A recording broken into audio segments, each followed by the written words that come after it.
1977, I went on a ride to go buy some marijuana. We all got in the car, we went over to the drug dealer's house. We is the Devil's Disciples, a motorcycle club. And I joined the motorcycle club because I had brothers and sisters and camaraderie and love and bull crap. And as we pulled up to this guy's house, one of my brothers went in the house and told the guy, listen, you got any pot? He said, no. My brother pulled out a shotgun and said, come on, man, I know you got some. As he pulled it out, this guy was a convict, and they teach us convicts when someone pulls a gun to attack. And as Donnie pulled the gun out, the guy attacked, and the shotgun hit him in the shoulder. Boom, the blast went off. 3 of us were sitting in the car. Donnie came running outside, and I don't know how much you guys know about guns up here, not too much, and I'm very proud of that. But when you have a shotgun, there's this little piece that fits on the bottom. Well, on this particular night, on this particular gun, that piece was missing. So when the gun went off, it went back and cut his hand wide open. So when he came to the car, all I could see was he was holding his hand. I heard the shot, and he said, I've been shot. So I said, head for the hospital right now. I was in the back seat. He jumped in the side, a girl driving, 2 more brothers, and me.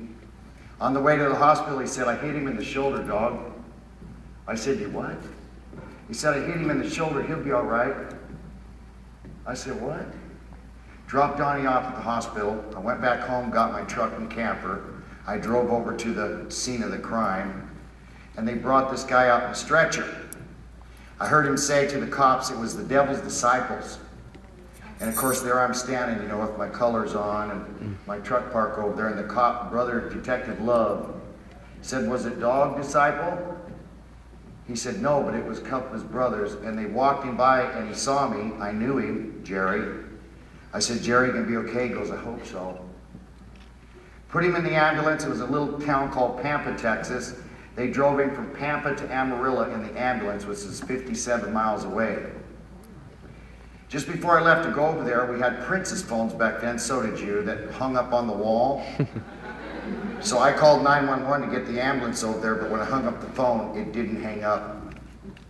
So the hospital, the 911 operator heard me say to Leland's mom, I'm going over to make sure he's okay. Went to sleep that night, had no idea, knew the guy had been shot, wounded, he'll be okay. 6:30 in the morning, I heard the radio come on to wake me up for work, and it said, Dwayne Dog Chapman is being sought for the shotgun slaying massacre of Jerry Oliver last night in Pampa, Texas. You know me, I ran. I told my ex-wife, get everything ready, I'm going out the back door. I heard literally the silence turning on the cop cars, because they were there once, and she told him he's at work. I worked about 1.5 miles at 6:30 in the morning on a Pampa cold day in Texas. You could hear anything from 2 miles away. I heard it go, and here comes the cops. Out the back door, boom, I booted the back door, ran outside, expecting cops to be there. Guess what? No cops around. They all hit the front door, forgot to surround the back. That's why it's Dwayne Lee's job right now, first get in the back. Been there, done that. So as I ran out the back, no cops, I ran down the alley. There's another cop named Mr. Bailey. I looked over at him, I said, Mr. Bailey, what are you doing? He said, we're over here looking for that dog. He pulled out his gun, boy, don't you move. I said, it's all right, Mr. Bailey, put your gun away, what's the matter? Another cop pulled up, another cop. They said, we got you this time, doggy. We got you for the big one. I go, what's the big one? Murder one. I knew for sure I did not go in the house. I did not see the shot. I did hear it. I knew for sure I was innocent. You know what I told the cops? Some words I won't say because there's ladies in the room. They took me to jail, and the magistrate back in 1976 said your bond is $50,000. Be like $5 million today. I said, what's the charge? He said, first-degree premeditated murder. Come on, brah. First-degree murder. See, in the state of Texas in the 70s, there was no such thing as accessory before, during, or after the fact. If you were there present and you didn't report it to the police, you were just as guilty as the man that pulled the trigger. I told them, where are we at, in the Twilight Zone? They said, no, you're in Texas. Who, I said. Got out on bond, went to trial, said exactly what I'm saying right now. So did everybody else in the club. Jury stood up, they said, how do you find these defendants? The first one, of course, was me. We find Dog guilty of murder in the first degree. Spinning my head. Judge Granger McElhaney was a judge, and he said, I hereby sentence you, Dwayne Dog Chapman, to 5 years in prison in the Department of Corrections, Texas, of hard labor.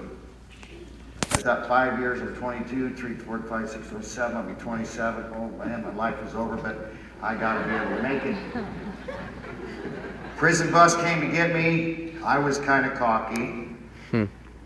First thing you know, they tell you is, we're gonna strip search you, and we want you to bend over, the guard said. I told him, what are you, stupid? A couple things you ain't touching, and that's one of them. And if you do, you're gonna get nothing but the dying quiver. I had a pair of Levi's on. One guard grabbed one side. These are Levi Strauss and Companies.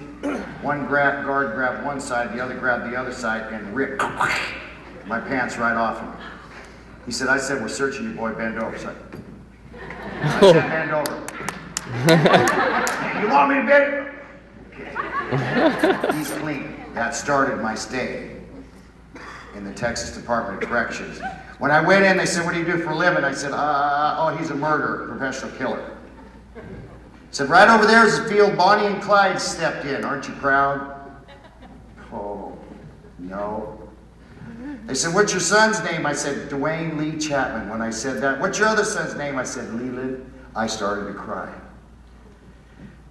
Oh, now we got a killer that cries.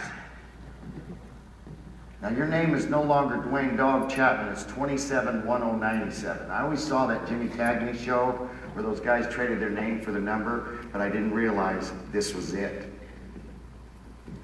About 6 months before that, a preacher came to me and said, listen to me, brah, something about you. Something about you, do you know God? I said, well, my mother is a Chiricahua Indian, she's a missionary. My dad's a redneck white man from the Navy. You betcha, I know God. He said, well, I think there's a calling on your life right now, son. He said, and if you don't change your life, G.O.D. is going to get you. When I was in the motorcycle club, they couldn't figure out a name to call me. And when it was Wednesday night and they wanted to rob a church, I said, I ain't doing it. When it was Sunday, I said, I ain't pulling no robbers on the Lord's Day because today the day the Lord rested, so I'm going to rest too. So the motorcycle president, his name was Hoodat, said, you know what? We're going to call you Dog, which is God spelled backwards. He said, you're always talking about God, so we're going to call you that. And he said to me, he said, that name is going to be hard for you to live up to because not only is it God spelled backwards, but you're going to have to become man's best friend. And I thought, boy, this is the greatest name I ever heard of. I'll take it. Right? Thank you. So, in the penitentiary,